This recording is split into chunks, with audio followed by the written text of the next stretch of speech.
friends, and welcome back to another exciting episode of Coffee and Wrestling, a wrestling podcast. I am one of your caffeinated hosts, Jamie. And I'm Mark.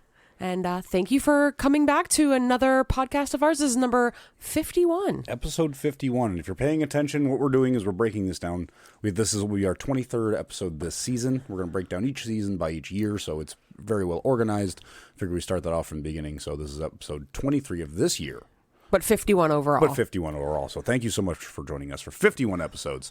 Yes. We are talking WWE, AEW, and everything in between. Yes. We have a lot of titles on the line that are not involved with actually either of those promotions. So. Well, not yet anyways. Yes, of course. So let's start off by talking about WWE. And it's been quite an exciting week. Yeah, we just finished up with a premium live event, and we're getting ready for just right on in Money in the Bank. It's that time of year. Money in the Bank's right around the corner. We've got whole bunch of championship news between different or new women's tag champions. We have some Universal and WWE champion news. We've got obviously Seth Rollins has his new belt. I mean, there's belts galore in WWE right now. Yeah. Well, let's get right into it then. Yeah, we gotta start out with the Bloodline. Like, I'm sorry. Like, I feel like that has been like the WWE's biggest storyline for 2 years at this point. And to be honest with you, the past couple weeks, ever since Crown Jewel, been kind of stale. It's been a little stale. They're running a lot on the storyline. Any matches that they do, even going to Crown Jewel, it's or Crown Jewel, Night of Champions. You said that. You got me all messed up. Sorry. Even from Night of Champions, it hasn't been the most exciting wrestling, at least for me personally. It's definitely been more of what exactly is going to happen. And this week on SmackDown, we had Roman's 1,000th day celebration as champion. Now, even before that, though, we got to talk about the interaction with Kevin Owens, because you were talking about how we've just kind of had like matches, interactions that didn't really do anything. We had an interaction between Kevin Owens, Sami Zayn, and Imperium. Yeah, I'd be happy to give this a moment. Which just a moment to point out. I love the levity that Kevin Owens comes to WWE with, to where he points out the tropes and the cliches, and one of them being, and I don't have the audio queued up. I did, but I forgot and I messed up the tab. Doesn't really matter, but he comes, or him and Sammy are out there just talking because they're champions. That's what they do. But it's Kevin Owens and Sammy, so if you come out to the ring, we're all going to listen. When all of a sudden Imperium's music pops up and they come out breaking, and as Kevin Owens points out, the golden rule of nobody called their name. They didn't call them out. What are you doing here? Nobody said anything about Gunther or Giovanni or Ludwig. Like, nobody talked, and it was just, I just want to bring that to attention, because it happens very little in the WWE. The WWE doesn't really make fun they don't really of the break down the fourth wall, that they've developed, that they've made over the years, and I just really enjoyed it. It was a really fun. Kevin Owens went on this like 30-second tirade of, we didn't call you out, you broke the unwritten rule, you're not supposed to come out unless somebody says something. And he's getting all worked up like he has been a lot lately, and Sammy's like, Kevin, calm down. It was like the internet wrestling community in an individual. Exactly. In the ring. So he it was absurd. Sammy is like, quit being so ridiculous, and he basically says the same thing, but we didn't call you out. We didn't say your name. Kevin, so it's okay. Maybe they're out here to say something, and then it turns to them and goes, "You did break that rule, though." So I mean, there is that. So I just wanted to point that out. Like, it has to do with the Bloodline, but it doesn't have to do with the Bloodline. And the match that ended up collecting between Kevin Owens, Sami Zayn, and the Judgment Day had nothing to do even with the Imperium, but I think it has something to do with Money in the Bank later on. But that doesn't matter. The Bloodline, they've got me again. They hooked me so hard back into this it was interesting. They've been pumping us up for weeks, even before Crown Jewel happened, that there was going to be this big 1,000th day celebration for Roman Reigns. Didn't really explain what was going to happen. No, they just said there was, and they do that all the time. It's very vague. There's a celebration. There's an acknowledgement. All you have to say is Roman. We're in. Yeah. So it ended up being the main event of SmackDown. The usual, he comes down. Main event being the main attraction at the end of the show. Of course. No. The main attraction. We actually started off the celebration with Triple H, who comes out to the ring. Oh, I was out. I wasn't even watching at the time. I was out working out. Yeah, I ran and got Mark. I was like, this is important, because there was a podium with a title being covered over it, and I knew something was about to happen. So Triple H basically comes out, gloats about Roman Reigns, says that you're going to be telling your children and your grandchildren about Roman Reigns. Your babies, and your grandbabies, your grandbabies' babies. Yeah, about the reign that he has been able to have in WWE. This is going to be legendary. And it really it has been. It's been the first. Yeah. He even pointed out that he's been the first individual to hit a milestone like this in what I think was 30, 40 years. Something yeah, like I think that. He said that. So almost 40 all years. Accolades, golf clap goes to Roman Reigns. Like, absolutely, it is what it is. Despite how many title defenses he's had. It was what, 28? Something like that. Yeah. Orange Cassidy's got 23. Yeah. Actually, Jade Cargill has somewhere around, I think it's 28. Yeah. It's somewhere right around there. So I'm just saying, so like, title defenses mean nothing, but Roman Reigns, like you took what 1,000 days to get those title defenses. Like, I know. We're talking, how long has Orange Cassidy had that belt? Not even a year. Yeah. So I mean, suck a nut. Absolutely incredible. True tribal king right there. Yeah. Sloth style, baby. Sloth king, I'm telling you. So yeah, that cues the bloodline as what they are now, which is Solo, the wise man Paul Heyman, and of course your tribal chief Roman Reigns. The tribal treat. You trying to tell me something? Oh my God! So they all come out to. I'm not even going to acknowledge that one. They all come out to the ring, and Triple H is like, "Here you go." Zaddy, we got you this. Zaddy, we got you this new belt, and he pulls off. I don't want to acknowledge that, but Zaddy. Yeah, he pulls off the black, little nice little cloth covering up the title, and pulls out. I don't know. It looked fake to me. It looked like gold version of the what is it? The undisputed WWE Universal Championship. It is the undisputed WWE Universal Champion. You literally just said what I said. I just wanted to make sure, and that might even be wrong. Talk it out that your might head. even be wrong here. Yeah. So Triple H hands him over this brand new belt. Paul Heyman takes the Universal belt from Roman. Now they didn't from his waist. From his waist. They never announced officially that this is going to replace the two belts. Heyman puts the two belts around his shoulders. They put the belt around Roman. Well, actually, at first he's walking around with it, holding it up. Trips puts it around his waist, and that's. Then we hear, it moves on, but that's it. They don't tell us whether they're replacing the belts. They don't know. I don't know if they're taking the other two belts. My theory, we'll get to it here in a second. But the Usos end up coming in, and at this point, I've sat back down later on and I was watching this. I was already glued to the TV. Because the championship just looked like boo-boo. I'm sorry. I didn't really like it. I actually like the old one better. In my personal opinion, my opinion is the most important. Yeah. Because if you haven't seen it, it's just the Universal Championship, the black belt with the gold trim. But I like that one so much more. Instead of the WWE logo having a black background like the current Universal Championship, it now has an all gold background, and I don't. It looks cheap to me. It does. I said it looks like an old Impala with all the I'm sorry, not the Impala, an old whatever the hell, I can't remember the car I even said, but just one of the ones with all the cheap trim, the stupid chrome that's just out of place. Trying too hard almost. Yeah, it just doesn't, I don't know, I didn't like it. I didn't really like it either, but Roman was excited about it. He puts on the belt, and then, like you said, Paul puts the two on his shoulders, and it's like, what happened? Are these replacing the other two? We had no discussion whatsoever. Now? Yeah, is this how Roman gets his belt? Like, he didn't win the tag team championships, but now he still got 3 belts. Who cares? Even at the end of this whole segment, he ends up leaving with all 3. Yeah, it was really weird. But like you said, the Usos, you hear all that, and they come out, and of course, because it's like, what the hell is going to happen with this? So Jimmy comes in red hot. His eyes are almost bulging when he gets angry, and he's just going off, and he's like, "What kind of brother are you to Roman?" Lots of family stuff, lots of like emotional, down heart, really giving good. Him the business, and Roman's getting real worked up, and basically Roman is like, okay, like, you keep talking about your brothers, well, let's see what your brother has to say, and hands him the mic, and Solo is when it gets really interesting, because of course Solo doesn't ever say anything. Right. We've heard 1 or 2 things from him. He's a man of few words, and Roman hands him the mic, and he looks at Roman and he's like, listen, like, I acknowledge you as the tribal chief, but those are my brothers, and stands over with the Usos, Jimmy and Jay. So it's like, all right, so what are we doing here? We got 3 brothers on one side, we got Roman and of course the wise man in the background on the other side, and Jimmy again starts getting worked up, pushes Roman starts to get really pissed off, and Jay is like, what are we doing here? Right. Like, we're better together, like, let's get back together, let's be the bloodline, like, that's what we're supposed to be here, and Jimmy's like, you're right, and tries to pitch it to Roman, like, we're better together, like, he said something like, do you want to be on the island of relevancy by yourself? Like, right. We should be a group. Like, we're better together. And Roman gave him this really long, awkward hug after like wiping the tears away from Solo leaving. It wasn't that awkward. It was like you could tell that he had a lot of emotions, and I think it was the reason why he was that way, because of what happened next.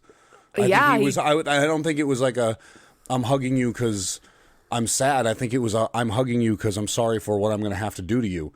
And then lo and behold, he grabs the mic, says no, backs up, and Solo Sikoa Samoan spikes Jimmy in the throat. I think it was one of those mafia moves, one of those I've already thought of this before you came out here kind of things. Like, I already know. Just in case they show up. Yeah, I guarantee, like, that's what it is. He's in the back and, that dark brooding sense, and he looks over at, hey, wise man, what do you think about tonight? And he says something to him, and then he looks over at Solo and says, Solo, tonight your brothers are going to come out, and they're going to try us. They're going to try the island and the relevancy, and you're going to have to take them down. We need to make a statement. Maybe so, but, I mean, when the Usos came out, Roman looked right at Paul Heyman was like, you said they weren't going to be here. Yeah, because of course because he didn't expect him to be there. But at the same time, Roman's been champion for 1,000 days. That's the whole idea. Is he's this ultimate super bad guy. Like, he is Kingpin from Daredevil. He's Doc Ock from Spider-Man. Like, he's the epitome of the AEW bad guy. And AEW or AEW, Jesus Christ! I'm sorry, Wrong WWE. Promotion. Calm down. He's the top guy. Nobody can beat him. He's thought of everything, whether it's getting help from outside, or he's got Paul Heyman pulling the strings on the inside. Like, he's always got his thumbs and fingers and shit. Like, that's the whole thing, and that's what he did. He knew there's a possibility his brothers were going to show up, regardless of what he's heard. So he already has plans in place. Get Solo on his side and just shows to everybody, like, I'm that dude. Like, I thought of everything. Well, I think that sounds great, but to me, I didn't get that vibe at all. I didn't get that vibe in any way, and I hope if that is what they intended, like you said, that there is some type of elaboration of it next week. Like, we saw this coming, we were prepared for this kind of thing, because it just came off as like really awkward for me, because of course Solo switches sides. I'm in. I'm like, oh, what are we doing here? And to me, I wish it just had ended there. I wish it had left us wanting more. Maybe like Solo's the guy that goes in with his brothers and kind of like betrays him later. I think that's where they're going with it. I think the swerve happened way too quick. They were like, "Oh, I'm with my brothers. Psych. Here's the Samoan spike." Like, I don't know. I think they did it just right. I think because it's got me wanting to watch next week. It's got me wanting to find out why Solo chose Roman over his blood brothers. But then immediately changed his mind. I think it would have been better if Solo would have. I'm sorry. I misspoke. I meant to say, I want to know why Solo chose Roman over his blood brothers. I want to know why he did that. Obviously, because it was a swerve on the Usos. He did that so he could gain their trust, drop their guard, and then take them out as a statement. And then but next week I want to know why. I want to hear it from Roman or Solo or Paul as to why Solo has decided to side with Roman, because those are his brothers. Exactly what they did. They set that up. I don't know. I just didn't get the same thing. This I really brought me didn't so feel much it. more back into the storyline. I am really excited for SmackDown next week. I'm excited to see what this is building up to, whether it's going to be, we're going to see Solo finally turn and actually join his brother's side, because I'm sure that's what's going to happen. But I think they I think they did this in order to make it not as cliche and as railroad as everybody thinks it's going to be. I just feel like there wasn't enough time to let that sink in, that Solo was done with Roman. Right. To be like, oh my God. When it happened, I went, oh. I was really bummed. I would have rather been swerved and thought like for the next 2 or 3 weeks that Solo is with his bros. Right. We don't see anything, and then all of a sudden now we see like Solo talking to Roman, how Jay used to talk to Sammy, like one of those situations where it's like reminiscent of that, and we don't know that, but as like the undercover like backstage kind of shit, we do know it. Right. I think that would have been a little bit more fun, but I felt like the immediate swerve was just like there was no plan behind it. So for me, it actually, I got really excited until it went back to Roman. I don't know. I feel like they're milking it for way too long. It's like when you really fall in love with a show and now you're on like season like 14. It's like Grey's Anatomy. Right. I'm hooked on Grey's Anatomy, but I'm on season like what, 212? Yeah. I already know what's going to happen, so it's not really as exciting anymore, and it's kind of But do you know actually losing it for me. I feel like it's inevitable that Solo's going to fight Roman at some point. Right. So maybe that's why they did it, to tiptoe it and then be like, psych, but that's you can not still really do going to that happen. here. You can still do that with this story. You can do that here, yeah. And make it mean even more because he sides with Roman and Roman continuously abuses him and uses him and manipulates him and puts him in bad spots and gets him hurt. Like, and it just drives further and further and further home that he should have picked with his brothers. So when it finally comes to a head, it finally comes to a crescendo at enter whatever premium live event, whether it's Money in the Bank, whether it's fucking whatever's after Money in the Bank. Yeah, I feel like it's going to be 2 or 3 more PLEs before we even get a separation of the bloodline. I don't know. I think they did. I think they did a great job with it. It's got me pulled back into it, and I'm excited to see what happens next week. My concern is that they're going to just do the similar thing, and it's going to be Roman and Solo versus the Usos now, and it's going to be this back and forth for like 6 to 8 weeks. Yeah. And then something's going to happen, and then we might get Solo. It's just like, I just wish some of this would happen. I wish some of this would happen, and I know this is what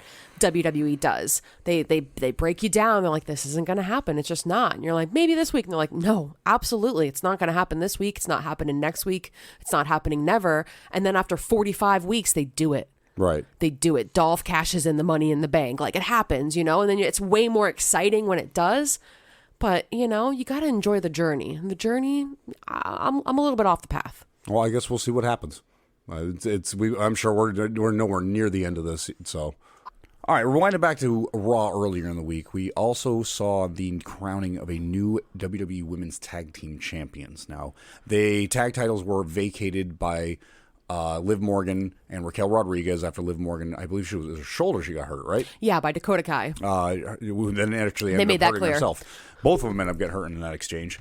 And so instead of any other alternative, I'm even going to go back to the tag match between Lita and Becky Lynch, where Lita got hurt and they just had Trish Stratus step in like it was nothing. There was nobody else that could substitute for her. Not even maybe a tag partner that she could tag with in this 4-way tag match for the women's championship match and at least give her the titles so that they would be defending it in a 4 women's. Yep. Whatever.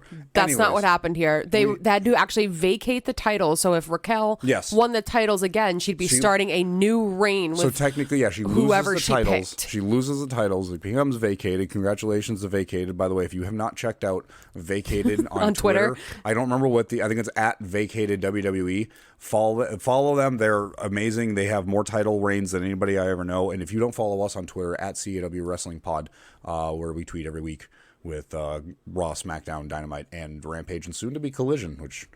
Great. Oh, boy, that's going to be a difficult one. Anyways, we see a 4-way women's tag match for the WWE Women's Tag Team Championships. Man, wrestling titles I know, and they're matches killing are us. mouthful. We saw, like I said, Raquel Rodriguez teamed up with Shotzi. Who switched over to go to SmackDown to be her tag partner. From Raw to SmackDown to be the tag partner. So you think, okay, maybe they have a chance to win. Against Ronda Rousey and Shayna Baszler. Got to put my podcast lips on. Bayley and Io Sky because Dakota Kai is out. Or I'm sorry. Yes. Yeah. You got it. Dakota Kai is out. God, these names. And then you also had Chelsea Green and Sonya Deville tagging, I'm actually enjoying that tag team. I love it. It works. I don't know.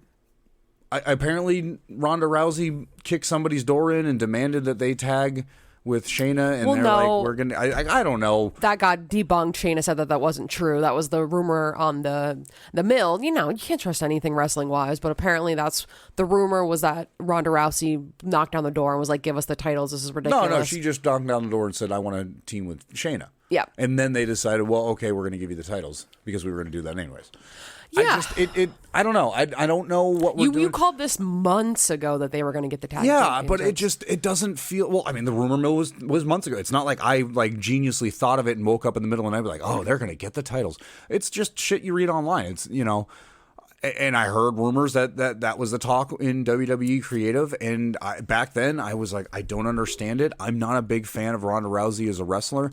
I want to like Shayna Baszler as a WWE wrestler, but with her teaming with Ronda, I just can't get behind it. Agreed. I don't like Ronda's style of wrestling. I just don't like her. I'm sorry. Like, it does nothing for me. I don't either. I get it. Like, they move she moves numbers, but for me, not in a positive nothing. way, though. It really seems like the majority she's of the people. one of the top ones in sales. I guarantee she is. I really don't know. I really don't know. But I get why WWE uses her. She was a big name before she came to WWE, and in her own respect, I just don't like her. I just don't like her, and I don't like the decision to give them the tag titles. I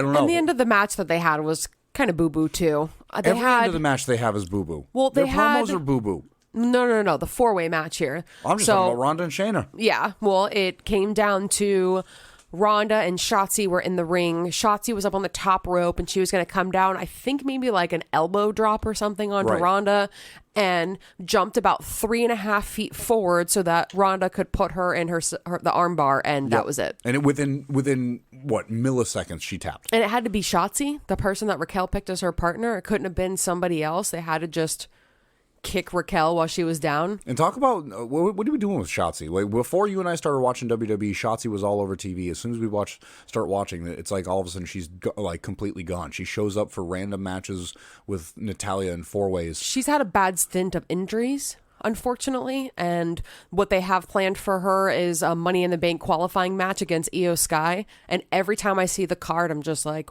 whew. That's going to be tough for Shotzi. I don't think she's going to look good on this one. Oh, no, especially after you had a interaction between Io Sky and Asuka. Oh, that's just so good. The Grayson Waller effect. If you didn't get a chance to see the subtitled version of that interaction, do yourself a favor. Thank you to whoever on Twitter actually goes and make sure that these are translated so we know what they're saying. But Io Sky came out to the ring and said, I'm going to win the Money in the Bank match, and I'm going to get the briefcase. I'm going to cash it in on you. Right. And Asuka told her that she was nothing but a child and that children weren't allowed into the ring.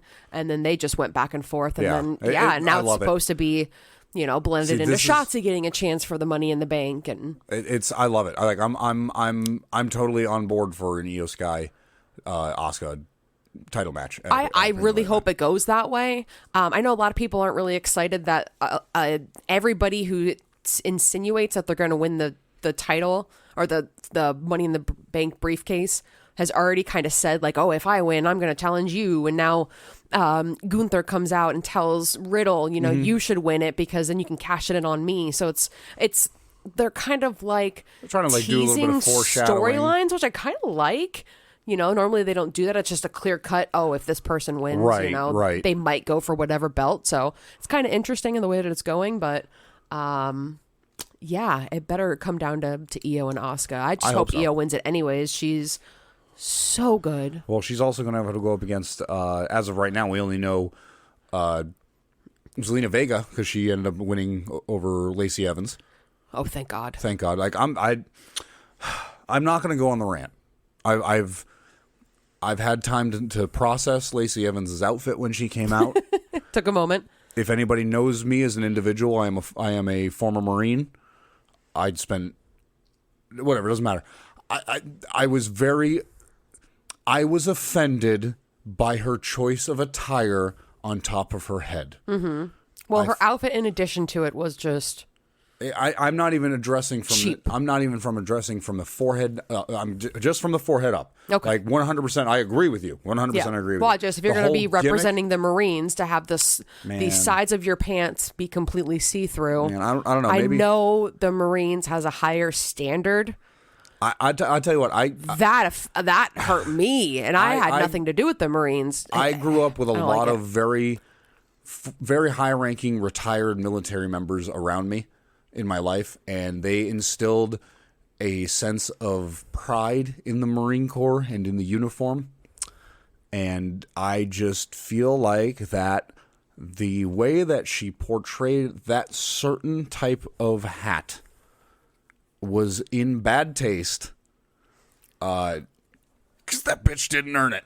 I'm going to shut up. Well, and that means she knows it too. I'm done. I'm not going to say anything else. Because I'm not trying to disrespect a fellow Marine, whether I agree with her at all or not, but yeah, I'm let's just very say glad we're that happy Zelina won. Very glad that Zelina got the one. Beyond my own personal feelings towards her, I'm really glad Zelina got the win because I think she's an amazing wrestler. I do too. And even if she's 4'2" of pure Latino fire and carries around if she can handle her chanclas, if she can handle Malachi Black, has no problem handling the Money in the Bank match. Right. So far we had Shinsuke and Bronson Reed face off, which was just like great match. I'd love to see them go at it again. Both were just fantastic in Japan, so to kind of see them go back and forth was really fun. Shinsuke picked that up. Their styles are not clash, but they melt really well together. They really do.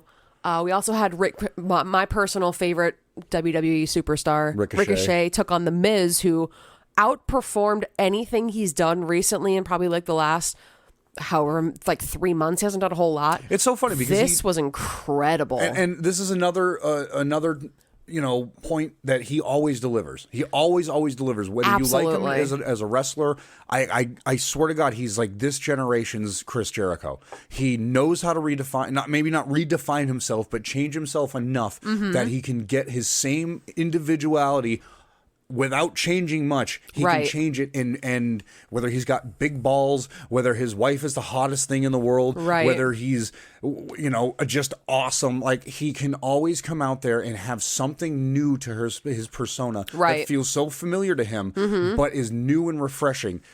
The other guy's going to look good too when Miz is putting you over. But he can at the same time shift gears and look good himself. Absolutely. If they put a belt on him right now, everyone would be like, okay, yeah, that makes sense. It makes sense. The equivalent to that would be Dolph. I know we just talked about him, but he is also the person. And Ricochet too. Yeah. You put those guys in a match, on the up and the other guy is going to look so good, But obviously Miz didn't, and he did a great job putting another young talent, Ricochet, not the youngest talent, but definitely should be one of the staples of WWE. Absolutely. But puts him over. Ricochet wins, so he's going to be going on to the Money in the Bank match.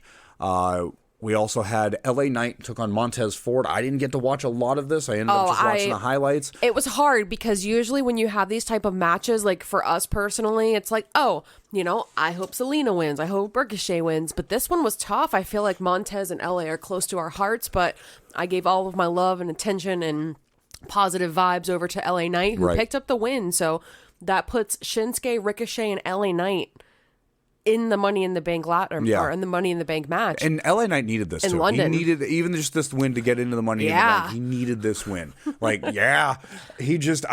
think he's so. Ever since his segments with Bray Wyatt, I feel like the steam got pulled out of him so bad. Agreed. It wasn't his fault. I think I just think the match with Bray Wyatt fell flat. I feel like Bray, where are you? I feel like the branding that they had during the match made it feel just icky. And the bad ending and then with the Uncle ending Howdy was just not the best. And then LA Knight was just back a couple weeks later. Like there was no. It just didn't feel good for him. And it just sucked. It was a terrible way to come into WWE. So I'm hoping that this ladder match, he gets a good couple of spots. He gets the spotlight a little bit. Or at least a rivalry out of it. And to be honest with you, if he wins, I'd be so ecstatic. I think he'd be a great Money in the Bank holder. I really do too. Now, I know Mustafa Ali also gets a chance at it next week, and this would also be a really good chance for him to get the Money in the Bank briefcase because he also can go between all the shows. This would obviously make it a little bit easier too, but he's another one that's on the up and up that would give him a really good opportunity to watch it, because you don't just get the briefcase and like go home. This is you swag with that. You have to tease it. You have to if you don't, you listen to podcasts. Come on, go on whatever platform you're listening to. First off, give us a 5-star review because yes, please. You love us and we appreciate that. Do yourself a big favor, hop on there, listen to Chris Van Vliet.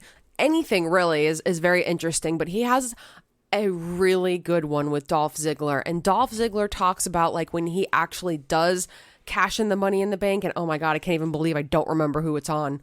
But there was like months long where he would tease it, and he said every week he would literally go out and tease that he was going to cash in the Money in the Bank briefcase, that it like got to a point where people like started to not care about it anymore, so he had to work so hard to make it interesting again. And when he finally had that match where he does win the belt, he cashes it in and he actually does end up winning.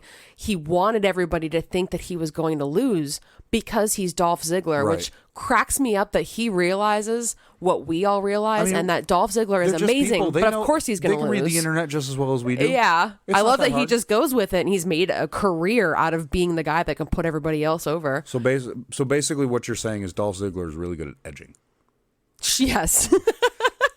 The payoff is immense. Yeah. Because he strokes everybody's ego the entire 9 months he's holding on to it, and then finally back. But for real, I know I made the joke like it's a terrible joke, but at the same time it really has like some truth to it. Right. Like you have to build up to it. You have to give the people. You can't just have somebody show up, and I feel like this is what happens with a lot of people that come from NXT, and what everybody expects. Oh, we need to put a belt on him right away. Like, no, you can't put Grayson Waller on SmackDown and instantly have him get the belt, because it just nobody cares about that. You blow your load way too quick. Not to be a little bit vulgar about it, but you do. You show up and you blow your load within 5 minutes, and nobody cares about your reign because you didn't earn it. What the hell was that? Like, no, you got to have some stamina. You got to like go for a long time. You can't just roll up and get what you get. Like, you got to make it worthwhile. Make everybody foaming at the mouth. Like, yo, I want this guy to win. I want this girl to win. I want this fucking match to happen.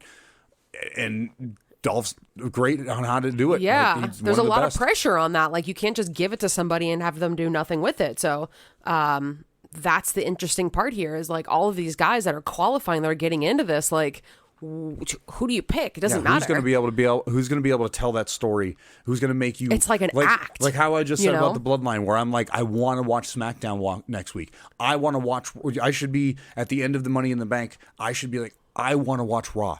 I want to watch Raw because I want to see who he's going to cash in on. I want to see who he's going to look into. I want an interest in this. And LA Knight is gotten, honest to God, if you, with just the three we've gotten right now, Shinsuke, Ricochet, and LA Knight, I'd have to go with LA Knight. I think would be the most interesting, the most deserving, Ricochet, the most interesting, LA Knight.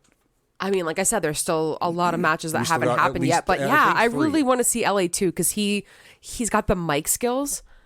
Oh my God, yeah, he does. So he can come in and just be that guy. And that's real quick, I think Ricochet is not as well off with compared to LA Knight, is that charisma. Well, I'll get into that in 1 second, but I don't want to go too far before I say that Dolph Ziggler cashed it in on, this is going to be a timestamp, Alberto Del Rio. That's right. Right. Rest in peace, his career. Ugh. No, that's his own damn fault. Thing about Ricochet is he is good at speaking. Like, if you've heard any interviews with him, he can speak. Oh, yeah. He just hasn't had a lot of opportunity. He just hasn't had a lot of opportunity to do it. But you can also be the guy with the briefcase and not necessarily talk a whole lot. Right. Like, interfere in a way or watch from the distance, or you could probably do it in a different way. So it could be fun to see how somebody like Ricochet would pull off that kind of a thing. You know, having that briefcase, it comes with a lot of importance to it, and the women have an opportunity to win this one as well. So yeah, there should be at least. I mean, if we're doing, because normals, it's like usually a 6-person Money in the Bank ladder match every year, if I remember right. Yeah, that sounds about right. So that means we still have 5 more on the women's side, and we have 3 more on the men's side. So I mean, anything could happen. There's a whole roster that anything could happen. And while WWE is on the road to their next pay-per-view Money in the Bank, premium live event, AEW is on the road to their collaboration event, which is Forbidden Door, an NJPW AEW co-produced pay-per-view. Yes, this is a different monster, apparently. This is crazy, because when we were kids, like, everything was pay-per-view, and it was on pay-per-view. Okay. So if you aren't 36, quick history lesson. I bet you the Winley boys have no fucking clue what pay-per-view actually is. Are we going to explain pay-per-view? Oh, God. When you had a cable box, yes, you had to order pay-per-views, and they were literally pay-per-view. You'd buy the pay-per-view, and then that was it. When it was on, that was it. Like, yeah, so you had to watch it when it started. You had to see it live. There was no DVRs. If you had a VCR, there was like some weird encoding that they had to make it like not fully. It wasn't, you weren't really able to record. It was dumb, but that was like the big thing, was you had to buy, call up your cable company and you had to beg your parents to spend the $59.99.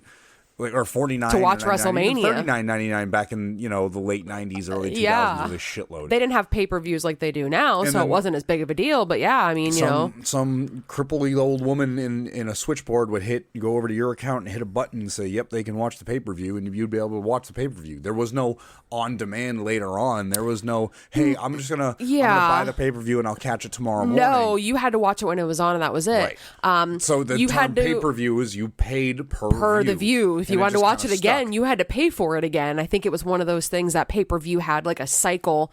Just like, oh my God, this is going to really make us sound old. When we were kids, TV preview you had to channel? go to the TV guide channel and find out what's going on, and everything would be on a loop, and you could see it. That's how pay-per-view would be. You show up 5 seconds after your channel rolls over. You're there for 10 goddamn minutes. You got to go all the way up to channel 199. Remember all the movie channels and you didn't have them, movie, and you didn't have them, so it's like, why preview this for me? Why are you letting me look at Cinemax? I can't watch Cinemax. Skinemax, you mean? Hey, that's never mind.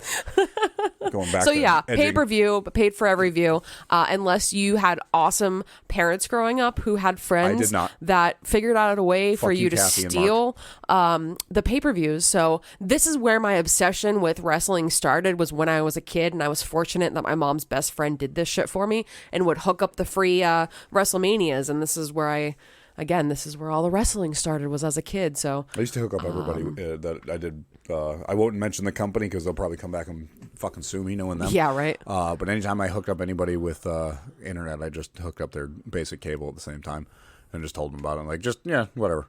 No, they're never going to enjoy. Who cares? Never going to figure it out. We're getting far again. This is actually, I you know what? I feel like we should really be proud of ourselves. That's the first time we've gotten completely off track. We've gotten a little bit off track. Yeah. But at least we still stayed in the WWE spectrum. But now you know. Off the rails. If you're young, now you know why it's premium live event pay-per-view. You now know how old we are. We are setting up for Forbidden Door. Shout out to the Winley boys for dubbing this podcast not only the Coffee and Wrestling podcast, but also the Jade Koth Dirt Sheet podcast. Yes, which, Mark, I'm going to leave you to find something interesting, but not too disgusting. I got it. Perfect. Let's be courteous of our best friend here. Fuck him. Going back to Double or Nothing, we had Sabu was featured as Adam Cole's help during the non-sanctioned street fight, whatever. We'll call it whatever you want to call it. Years ago, back when we were wee little boys, Jade Koth. Well, we were still adults. He's actually a professional wrestler. If you didn't know. Yes, he actually was. I know you know, but he was a wrestler. We watched a lot of backyard matches, and there's nothing wrong with that. Follow Jade Koth. All social medias at Jade Koth, JadeKoth. All one word. Wonderful guy, wonderful music. But he also used to be a professional wrestler. He wrestled a show in Armory with Balls Mahoney. And Sabu I think I've told this story before, because Balls Mahoney told me my tattoos suck. And I, rest in peace, I'm sorry he died, but I will never forgive him for saying that to me, because have you ever seen Balls Mahoney? If you haven't, his name was Balls. His name is Balls. Take the 5 seconds to look at this man and then think about how rude that was. But I can 100%. I didn't even say anything rude to him. I was just standing next to him in the rain. I can 100% confirmed, because I was there and I was standing next to him, myself, Jade Koth, my gorgeous wife, Jamie, and I believe our friend Alex was there. Oh, yeah, Alex was there. We all smoked a blunt. Carl Show was there. He's the one that dropped it. With Sabu. Sabu dropped the blunt. Carl Show took the blame because it's Sabu. He went to hand it to Sabu. Sabu took it and had, I don't know, like a twitch, drops it in a puddle, and Carlson just goes, "My bad." It was great because it was literally pouring rain before the show started. Yep. And, but that's your Jade Koth Dirt Sheet. That's it. Moment. He was his manager. He was Sabu's. That was the hot dog and the rectum incident. Oh my God! Was that the same night? That was indie wrestling. That was also when what was his name? Maximum Capacity. Maximum Capacity. Rest in peace to him too. He also passed away. I don't know if it was like something that like got set up, but because we were in the front row, like you should expect something to happen when people come out. And Max Capacity sat at the end of the ring apron and looked over at me and said something like, "I'm gonna take you home" or something like that to me. And I looked at you and said, "I don't think I have a choice. That's a big man." Yeah, we weren't dating for too long, so it was just fantastic. I also think that was the time we made Randy's mom take half the group. I'm sorry, Jade's mom take half the group to the show for us. Right. Shout out to Jade's awesome family. Right. But right back into AEW because, we keep getting distracted today. Right. It's just we love talking to you guys. Setting up for the big pay-per-view, which is going to be June 25th, which is Sunday. Last year was one of the best pay-per-views I personally think of the year. Right. So can't wait for this, but we haven't had any confirmed matches yet, and I actually think that that's almost completely sold out. Like for the live event, Forbidden Door is almost sold out, and there's no matches announced. But we're going to talk a little bit about the setup for it. It's going to be dream matches. That's all it's going to be. That's all Forbidden Door is made for. It's made to be those matches that, why would these happen? Because Forbidden Door happened. That's why. The only unfortunate thing about Forbidden Door, and you have to understand that everybody has their issues, and we won't go into it, but anybody that participates in CMLL, which is anything within that company, all the wrestlers that are in that company cannot wrestle at Forbidden Door. Right. So you're Andrade, the Lucha Bros, Rouge. Right. There's a few you do have some limitations. Those are the only limitations. That's wrestling politics, isn't it? That's why WWE is not featured in Forbidden Doors, because nobody from WWE is allowed to venture outside, except for Shinsuke. He was allowed to go to, was it Pro Wrestling Noah? Yeah, he was allowed to go to Pro Wrestling Noah. Which, by the way, we just got the subscription to Pro Wrestling Noah, and I watched like 5 minutes of a match. I'm gonna nerd out on that. I've mentioned before, getting good, way too involved. And it's cheap. I'm getting way too excited about Japanese wrestling, and I don't understand this. Chris Brooks, I finally watched the match when he won King of DDT Pro. Oh my God, that poor man. Support that man, deathbyrollup.com. Buy that man's t-shirts. He just dropped a series of shirts that are a bunch of reprints and a bunch of recolors, and also a new one because he just dislocated his shoulder in his last match after he lost his tag titles. Go support that man. He needs your help. He lives in Japan. He's from Britain. I love him. I'm fingers crossed. I hope he comes to Forbidden Door. We're talking about Forbidden Door. That would be great because he is the king of DDT Pro. He is the king of fucking DDT Pro. Which again is all in that. God. If you subscribe to that whole channel, you get DDT Pro, all that good stuff. You get DDT Pro, Pro Wrestling Noah. TJPW, which I think is, I can't remember what that abbreviation is, and then there's a fourth one that hasn't really posted much, so I don't know if they're really active anymore, but it's like $7. Yeah, it's crazy. Same thing with NJPW World. You get everything NJPW. You get everything from Japan. You get everything from NJPW Strong. You get not all of the pay-per-views. Not all the pay-per-views. You get all everything is in English. If you're that worried about captions or whatever. Yeah, they do it both ways. If you want to hear it in Japanese better. Japanese is 100% better. It's great, but you can't say that you understand it. The enthusiasm of the Japanese commentators are unparalleled. It's like Pat McAfee excited. Fuck him. Not Pat McAfee's fault. He's so good. He's getting a huge contract. No, it's Pat McAfee's fault. He's making false accusations. But I'm going to. Was it Pat or was he told to say that? It was Pat. It was on his show on ESPN. Who cares? Anyways. Hey, who cares? Let's move back into AEW. Anybody will always shit on AEW, but again, we're setting all that up. These are basically, like you said, they're dream matches, so we can sit here and speculate all day, but we really don't know what's going on. So far, there's only kind of one match confirmed, right. But we haven't even really done that, so... the first thing that I would love to talk about is Bullet Club. Yes. So we've got Bullet Club Gold in AEW right now, which is Jay White and Rock Hard. Ricky Starks. Oh my God. Starks. Rock Hard Juice Robinson. Rock Hard Juice Robinson. I wish I had that audio of every time I just need a button where just Ricky. If somebody knows how to set up soundboards through podcasts on the Reaper software, then help us get Juice on there. Help mother out. All right, so Bullet Club. We got Bullet Club Gold and AEW, but of course Bullet Club runs deep even into WWE. Speaking of NJPW. But is obviously very big in NJPW. So. And recently, and speaking of Jay White, he was the leader of Bullet Club right as his contract ended when he lost to David Finlay.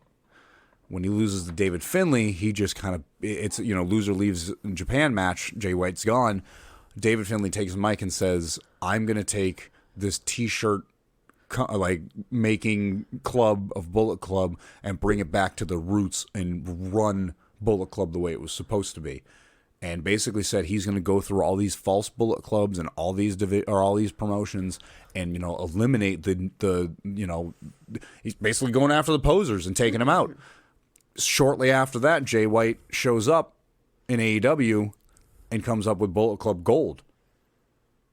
This would be a great way to have this like finally face off because we can do this now. Right. You got NJPW at Forbidden Door, AEW at Forbidden. I think we're going to see a new chapter of Bullet Club come Forbidden Door. I think we're going to see Bullet Club Gold is going to go up against NJPW's Bullet Club, whatever they're calling themselves. There's so many different ones. It's hard to even keep track of it. I think we're coming up on a new chapter of Bullet Club, and I think it's going to be involved with them.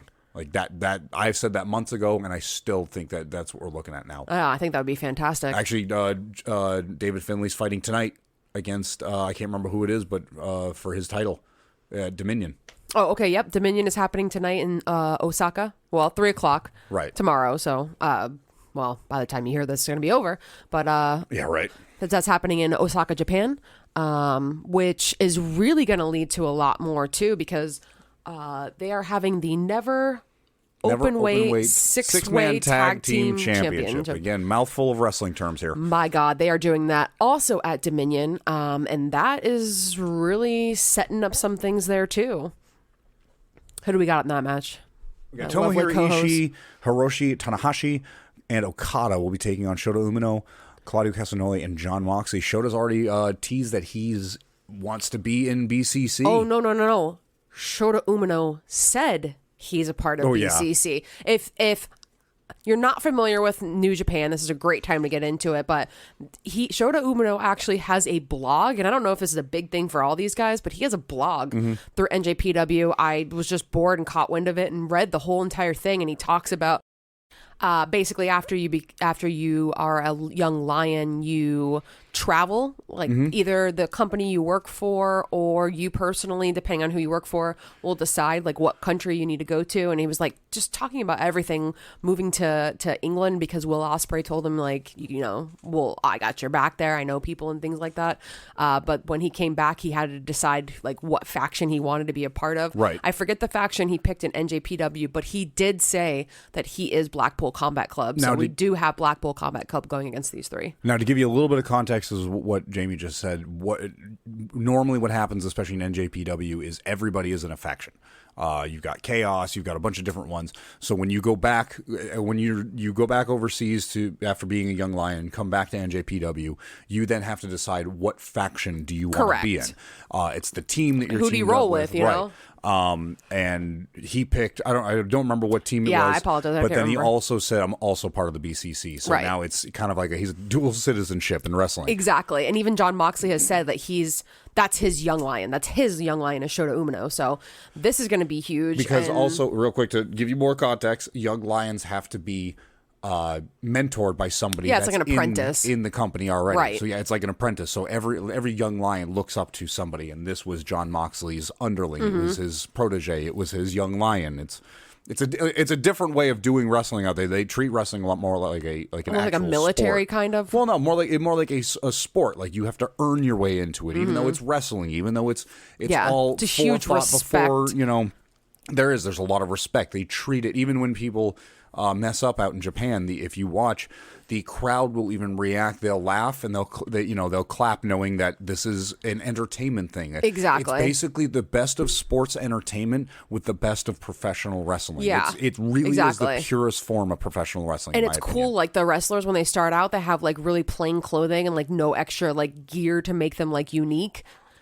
So it adds that aspect to it that you get to slowly see them build up. We talked about build up earlier with matches. It's the same thing with wrestlers. You have to build them up. You have to give people a reason, like, oh, he got something new on him today. He's moving up the ranks. He did a good match the other day. And at the end of it, or the beginning of Dominion, they actually have a 4-way match between 4 young lions, and this is how they earn their stripes. Exactly. They open up the show. Right. They open up the show. They put on matches. A lot of them don't even go to a result. They just wrestle. They you can tell too, because when they're done, you're like, oh my God, I actually won. Like you can tell, like the respect is like right. It's huge to them. But this whole never open weight 6-man tag team championship match that's happening at Dominion is really, I think, forwarding Forbidden Door possibly in multiple ways. We do have Will Ospreay and Lance Archer going against each other. Yes. Which, if you didn't know anything about Lance Archer, he is also part of New Japan Pro Wrestling. He was in Suzuki Gun with Minoru Suzuki. Unfortunately, I don't know if you want to say unfortunately, but they have disbanded as of now. And Lance Archer's been in this tournament. I'm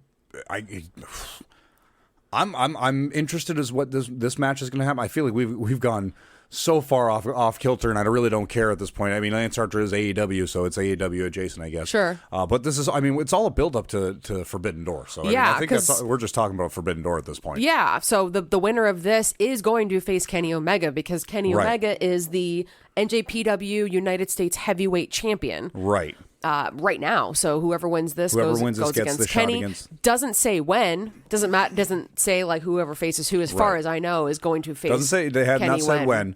Rumor is, or I mean, it would make sense for Forbidden Door. Yes, Kenny Omega is an AEW guy. Ospreay winning. Ospreay's an NJPW guy, and the story history that they have with each other. The last match for this belt, Kenny Omega and Will Ospreay just.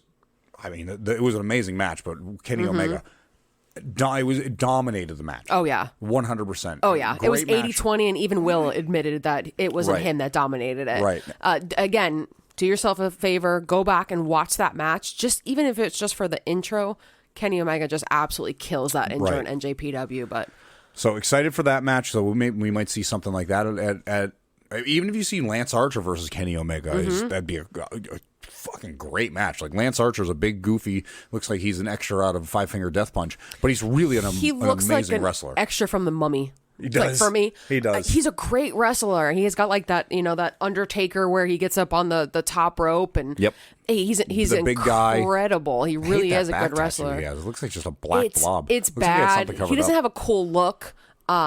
But you got to get past all of that and understand that he is a phenomenal wrestler. So the two of them are going to have a great match at Dominion. Hopefully, this will be Will Ospreay's opportunity to get his revenge back, and hopefully even a 50-50 match with Kenny Omega. He may not win the belt, but hopefully it'll push Will a little bit. I won't even get it. We'll worry about that conversation if it gets announced. That's a whole nother deep dive. Real quick, I don't want to skirt past what happened on Rampage this week in AEW. Katsuyori Shibata took on, who is the ROH Pure Champion, took on Lee Moriarty from The Firm, who is one of my absolute favorite wrestlers too. Oh yeah, lovely. Absolutely lovely Moriarty. Love Shibata. I mean, yeah, it's Katsuyori Shibata, but they had a fantastic match. Shibata ended up picking up the win from Lee Moriarty, and afterwards Daniel Garcia did come out. Pure wrestling match, pure rules championship match. I've grown to really love the pure matches. They're great, and this is even a different promotion because ROH is different from AEW. They're so unique. I kick myself in the ass for not growing up watching ROH. I never knew about it really, so I never got the opportunity to understand like the concept of the pure championship matches and how the rules are with the rope breaks. Into it until Ring of Honor got bought out by Tony Khan. And they started doing what they're doing now. Actually, I think the first time we really saw a pure match, I think it was Daniel Garcia. I don't remember who he wrestled. I know Daniel Garcia and Wheeler went back for a while, but it's very unique. But Lee Moriarty said this is like the high chess version of wrestling. Right. There's really a lot more thinking. There's a lot more, you have to make the match interesting, but there's certain things you can't do. Closed hand strikes you can't do. You only have 3 rope breaks. Right. You generally don't go outside the ring. It's more of like a technical submission type of wrestling, really. But I mean that, and with Ring of Honor, that's the kind of the concept is there's a honor about the matches. Yes. They shake hands before, right? So.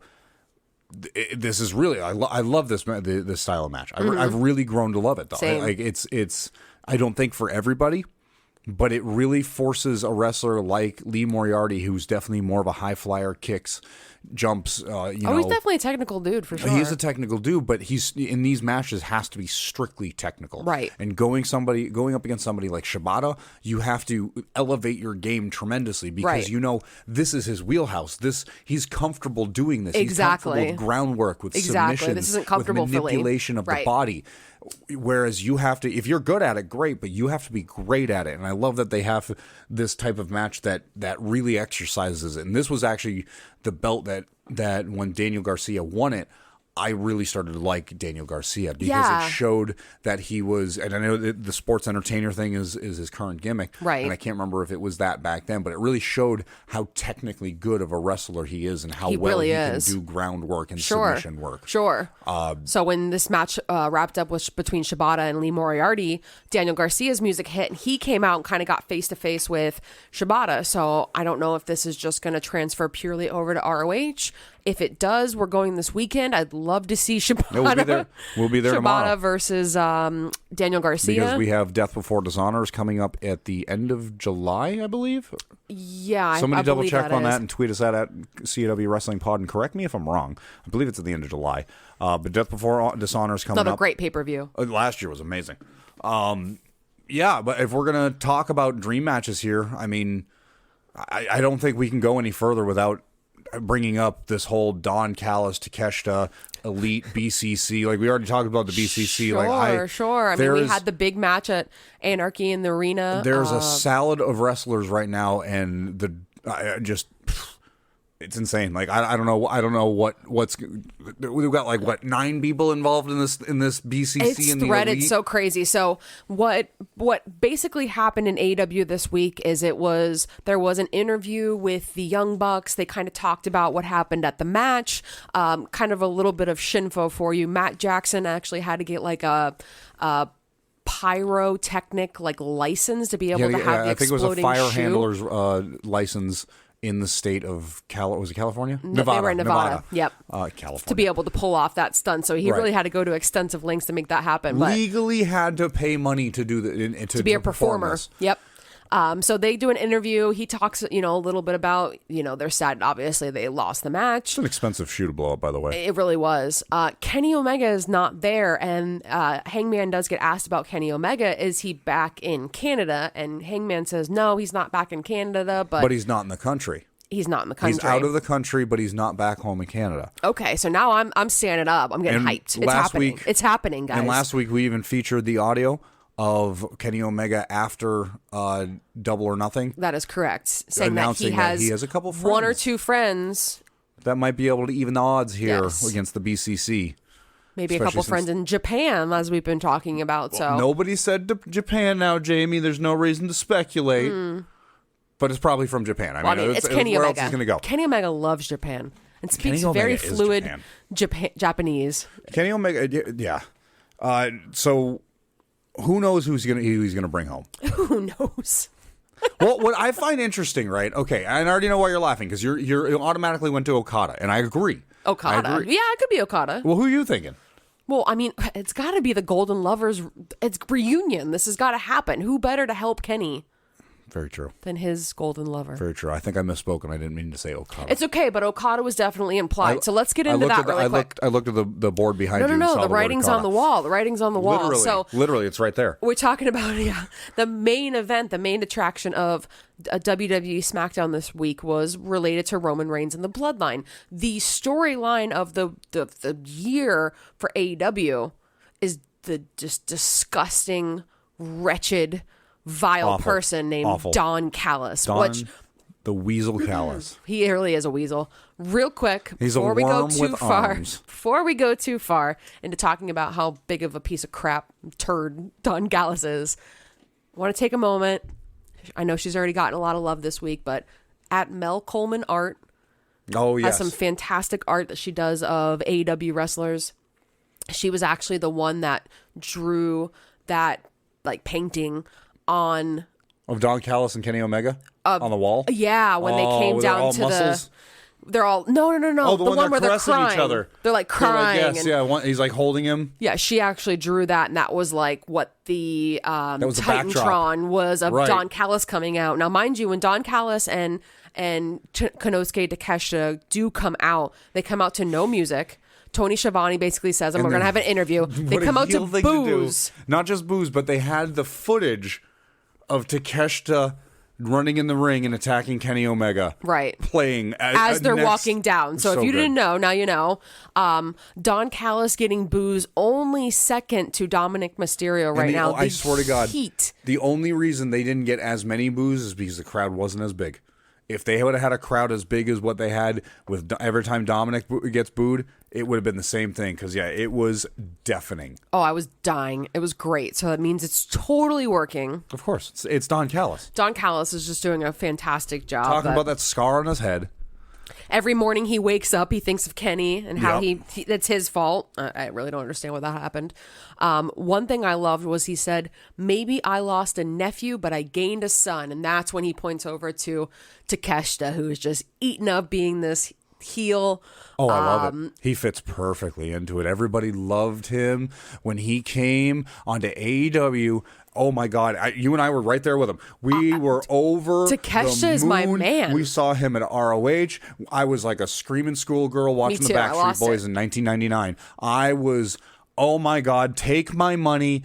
I want like everything. And then he just disappears. He goes away for a little bit. He had a confrontation. He wasn't sure what he wanted to do with the BCC. And he leaves. We don't see him for a few weeks.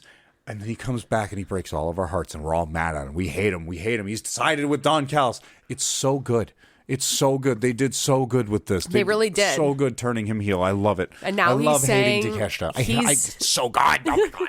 But Takeshita and Don Callis are saying that they're going to, beat up Kenny Omega, prove that they're better than Kenny. And then Callis goes on this rant about how Takeshita is better than all these people, but he is definitely better than Okada. And then the cameraman is cameraman of the year. He does that WWE pan right over to the Forbidden Door. Pan up to the Forbidden Door sign and then pans back down. Like Okada versus Takeshita. Now Takeshita has, and that's Okada's like the top of the pile in Japan. Like I don't think Okada's ever fought Moxley though.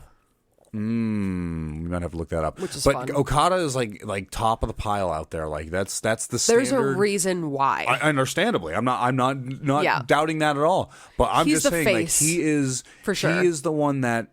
And there was I can't remember the name of the wrestler right now, but at I think it was Wrestle Kingdom, there was a tag match and a wrestler from Pro Wrestling Noah was there, and he's like their top face But Okada has been vocal about he doesn't even belong in the same ring as him. So Okada has this like better than you, like, and he knows it because he is. He is. Now that I say those words out loud, I'd really like to see Okada and MJF in a ring together. That's the great thing about him is you can pretty much enter anybody. You would have a multiple way match. They like to do that with, NJPW where you got 4 or 5 guys in a ring, and obviously MJF proved that he can do a 4-way match just fine. Okay, so I know this isn't on the schedule, and we're bringing up MJF, we're bringing up Okada. MJF has been very vocal about how NJPW is mid and how NJPW is trash. Yes. And that he wouldn't watch that if his life depended on it. Yeah, but there was one guy he praised. Rightfully so. Cobb. I'm sorry, not Jeff Cobb. The Great O'Khan. Same faction, different guy. But correct. I haven't said anything about this because I wanted to wait till we had mics in front of us. Okay. What you got? What are the chances that we'll see MJF going up against somebody in Forbidden Door from NJPW? And what if that somebody was Okada? Oh, it'd be a must sell. Everybody would love to see something like that. Now, I don't know if it's happening. I'm not saying that that's what they're leading to, and I have nothing to base that off of. But just, we're fantasy booking. I'm a wrestling fan.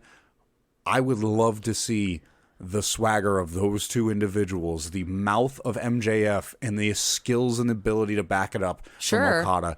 And both of them having that same standard. Yeah. And also if Will Ospreay loses, Will Ospreay and MJF would be fantastic. And they've had words. They have had words online, and boy, that would be a fiery match. Will Ospreay is my dude. Bruv. I love him. He's just so honest about like everything that I wanted to hate him for the first time I saw him, and now I can't. The way he looks, like you think like he's just one of those guys, like I don't know, you love to hate, but he seems like an incredible person. I watched a video of him. He went out of the way to meet a fan's mother because his mother brought him to the show, and everybody always respected Will Ospreay's mother when he went going to shows, and he wants to show respect for the wrestling fans' families. Gotta love a good face outside of a company. What an awesome guy. Even when you got to be a little bit of a heel. Mm-hmm. So, that's the thing about Forbidden Door is you can sit here and dream match all day. And that's all that we're... all day. As of right now, that's all we can do because there hasn't been a single match set. The only thing we know is that there's matches for the Owen Hart Cup. Right, and I think that something is going to happen between the Elite and BCC, obviously, whether it's a blood and guts match, whether it's individual matches, whether it's some amalgamation of these three against these three and these two against these two. I think that we're going to see something come to a head. Hopefully we'll see Willow be able to defend her title too, because she's now got the NJPW Strong Women's Championship. Yes. And I think it's a world championship, if I'm not mistaken. So to see somebody like Willow being able to defend her title, I mean, this is it's a perfect platform to it. Well, and this is a company that is notoriously not known for having women in NJPW, and they're trying to do more with it with this title. And obviously this was meant for Mercedes, but what a great platform for Willow, who did defend her title against Emi Sakura successfully, who again is huge in Japan. So well, you mentioned Mercedes. Really fun. Hopefully she's... AEW has mentioned Mercedes multiple times. And I've got to wonder, and we haven't heard how severe Mercedes' ankle injury is. We've just known that it is injured. We haven't heard whether it's going to be surgery, whether it's going to be out for 6 to 8 weeks, whether she's just got a bad sprain. She'll just be in a soft cast for a little bit. Maybe she needs to call Cody Rhodes and see where he got his titanium cast. Maybe she just needs to call you and find out where you got your titanium cast. I'll give you the number. But... what are the chances we see her come back for her title at Forbidden Door? Sure. I mean, on just a different crossway platform like that would be really fun. But I mean, she fights Willow for a rematch. I mean, most championships that when they go to a new champion have a rematch clause. No, I don't think NJPW has a contract with Kyrie anymore, but I think she would have been a phenomenal person for Willow to go against. Yeah. So, I mean, again, who knows? I don't know. There's so many possibilities with this pay-per-view. Yeah. Then you have ROH too, which again, is owned by Tony Khan, but just solely Tony Khan, so it's a different company. It fits right. I could see them doing some pre-shows with a lot of ROH guys. Oh, for sure. I could see Dark Order taking on, I can't remember their name, the cult guys. Stu Grayson. Which I'm loving. I absolutely have been loving. Like I've really enjoyed Dark Order since we've started watching AEW. I like the corniness that comes with it, but I like the seriousness they are when they get into the ring. And I feel like that with Stu Grayson joining that, I can't remember the name of him. Oh my God, Vincent. Is his name Butch too? I don't know. He looks like John Goodman from. Oh, he's so good. From Where Brother or My Brother Where Art Thou. Where Art Thou. Tell me it's wrong. So good. No. I'm into it. So, now Dark Order, they don't have Hangman. They made that apparent that they're really upset about that. Hangman's hanging out with the Elite again. Stu's dipped out, and Stu and Evil Uno have been tag partners forever. And behind the veil, Stu left AEW. He went to Impact for a little bit, and now he's back with ROH. Signed a contract, I believe. But like you said, good. He's fantastic. He's got a wrestling school and a wrestling gym outside of. Who's that, Stu? With Evil Uno. Oh, I actually didn't know that. They have a small. It might just be a wrestling gym. Might not be a school. Okay. But I know people train there, so I'm sure That's cool. Give their knowledge out. Yeah. Maybe an informal type of school kind of thing. But they have a gym together up in Canada, I believe. So they've been best friends for years. They've tagged through. If you watch Pro Wrestling Guerrilla, they were Player 1 and Player 2. Right. That's where the Evil Uno kind of comes from. It's the evil version of Player 1. So, I mean, I've really enjoyed this kind of build-up because now Stu Grayson is on the other side of things. He's joined this other faction, and he's feuding with the Dark Order because Dark Order wants him back in.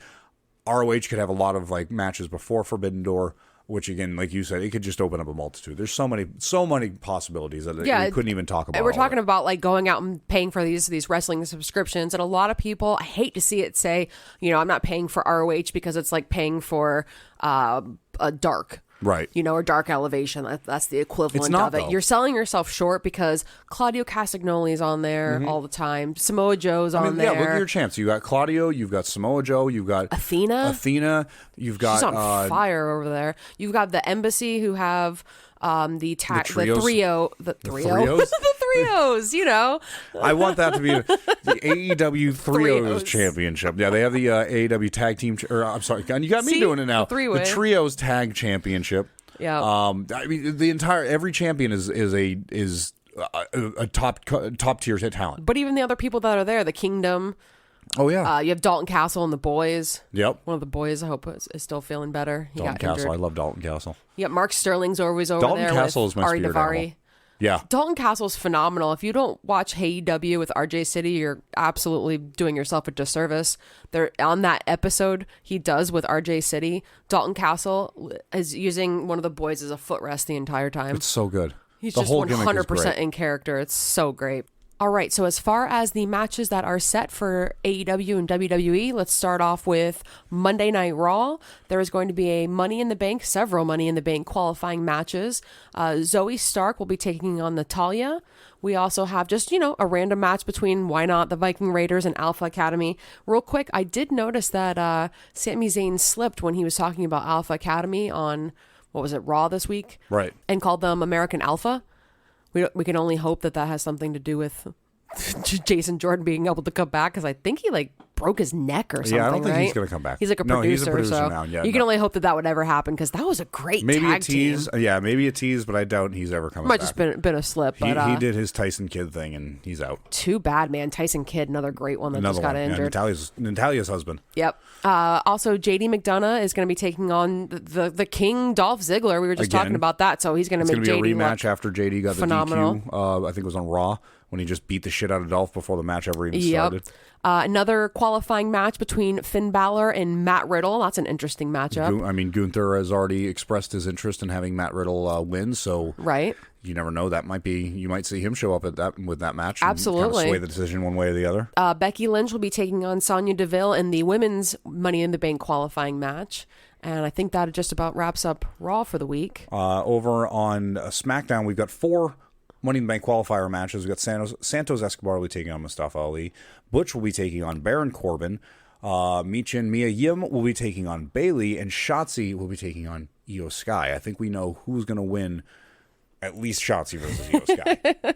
I think it's going to be a pretty good SmackDown, to be honest with you. And again, we've got the Bloodline is going to be probably the main focus of SmackDown. So, other than these qualifying matches. Yeah, so we got a packed week with WWE. Over on the AEW side, on Dynamite, we're going to be hearing from MJF. That's always a good thing to hear from MJF. Yeah, maybe we'll get to see who his next opponent is, if any of this pillar storyline is going to kind of continue on, or if they are going to tease what we've been hearing for a while, that Adam Cole Bebe is going to be his next opponent. I don't know. After a couple of matches he's had, it just wasn't the greatest. The last one with Britt was better, but we also are going to see Ricky Starks taking on Jay White. He came out. Juice Robinson and Jay White confronted FTR, and Juice ended up punching Dax in the face with a handful of quarters. So I'm sure we're going to see something from them. But we also, like I said, Ricky Starks will be taking on Jay White. With FTR and Juice banned from ringside. Oh, I did not even see that. Good looks. Yeah, no, it's just a pure one-on-one, We also have a Texas Tornado tag team match between La Facción Ingognable, Dralistico and Preston Vance versus Jungle Hook and Jungle Boy. That's going to be really good. Yeah. It's very rare you see a tornado tag match. Yeah, I felt like kind of random, but really excited for it. But definitely the highlight of the week is going to be an AEW International Championship match between the King of Sloth Style, as we said before, and the absolute Our Tribal Sloth. Tribal Sloth, one of the best champions in wrestling right now. Orange Cassidy is taking on Swerve Strickland. Arguably the best. The only one that I can even think of comparable would be Chris Statlander, but she just got her belt. Yeah. Praise Chris Statlander. Oh, yes. But this is going to be a good match. Cassidy and Swerve. Swerve had a match between Big Bill and Trent. Yeah, it was a 3-way match. The reason why they were in it was Big Bill and Swerve were 2 of the last in the 21-man casino battle, blackjack battle royale. And Trent got into this match because he sacrificed himself he succumbed to Big Bill's boot after pushing Orange Cassidy out of the way. So that Swerve ends up winning, and now he has a shot at the AEW International Championship against one of the, if not the greatest. Well, and also that match came down to those particular people, Yep. Orange Cassidy and Swerve Strickland, which, again, if you miss the ending, Swerve does an absolute great attempt at trying to bat his hands and catch the ropes after Orange Cassidy just straight kicked his hands off the ropes, and that was the end of the casino battle royale, whatever they call the blackjack casino battle royal, whatever. See, one of the best matches of Double or Nothing. Of wrestling terms, we could do a whole podcast. Oh my god! If you weren't a wrestling fan, you'd be so confused. There's just so many things like Roman's belt again, the WWE undisputed universal championship. Yeah, it's fucking championships boggle over there in WWE. I don't know what's going on. Now, we've kind of reached the end of our podcast, but before we do our little outro, do got to give a shout out. What's his name here? I'm going to make sure I try to not completely ruin your last name. Nick Opolowski, thank you for listening to us. He just messaged us on Facebook suggesting the 1996 King of the Ring pay-per-view for us to do a watch-along. I told him we'll add it to the things. We have so many things we got to watch, but we will add it to the things we're going to watch. He said you guys should do a watch-along of it. If you guys are interested in seeing that, let us know. Follow us on Twitter, Instagram, Facebook, YouTube at CAW Wrestling Pod, where we post every Monday, Wednesday, and Friday all of our little reactions to SmackDown, Raw, AEW. There's going to be so much wrestling on. We do NJPW every once in a while. Follow us at CAW Wrestling. My personal Twitter is at a bacon party, and Mark's is at Gunk Dudley. If you haven't already, please do us a favor. Give us a 5-star review like we asked for before. Tell a friend, call your mom. Tell everybody about the Coffee and Wrestling or Wrestling podcast, because that's how we get the word around. Yeah, I mean, word of mouth is one of the best ways for us to get into the ears of your friends and family, and then we can have this big community we can all talk about. Yeah. But thank you so much for joining us here on Coffee and Wrestling, a wrestling podcast. This coming up week's going to be a little weird. A little preface before it happens. I have a trip I have to go to. My sibling is graduating high school. Congratulations, golf clap. Yep. They are going to be graduating this weekend, and I am going to be flying up there. So I will be unavailable for recording this week, so I'm gonna do my best. I got kids. I'm like Heath Slater. I got kids. Do my best. You might just be hearing from me personally doing my own little podcast and coverage of the week. Either way, I will still be on Twitter. So again, make sure you follow us at CAW Wrestling Pod. And if you listened this far, thank you. We really appreciate you. We literally could not do it without you. No, we couldn't. Thank you so much for joining us here at Coffee and Wrestling, a wrestling podcast. Make sure you check us out every Monday and start your week off right with a piping hot new episode. We'll see you later.